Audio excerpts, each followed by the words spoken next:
Apa bah? Air apa? Air mojito. Nama macam Jepun.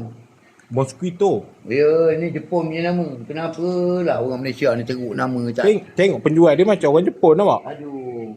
Barulah nak upgrade sikit. Dah Tak balik. boleh Ah. tak. Sepatutnya. Ni akak ni orang utara ni tengok bunyi logat. Orang utara. Ya. Bah, awak kena cakap utara sikit. Utara tak pandai aku tak utara macam tu. Air pun dia taruh nama Jepun. Apalah abah ni. Ini Wah. bukan air hanya. Orang sana panggil ayak. Ayak. Ayak. Ayak. Ayak Jepun. Ha. Pelik bunyi lah. Pelik. Kadang-kadang dia campur dengan nu pula. Eh. Pelik. Pelik bunyi. Pelik. Pelik tu bukan cakap sana. Dah. Oh.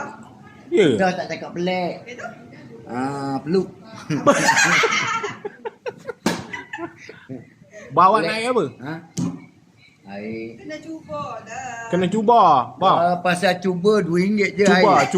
Cuba. Dia buat macam ni, kita Eh. kena ambil RM2 je Tak, air. tak boleh kita. Tak boleh. Kita kena support orang kita. Jangan minta Oh korang. jangan, RM5 aku bayar kau RM10 cawan. Kau buat dua. Buat dua. Air apa? Bah. Blue. Tu Green, ada red.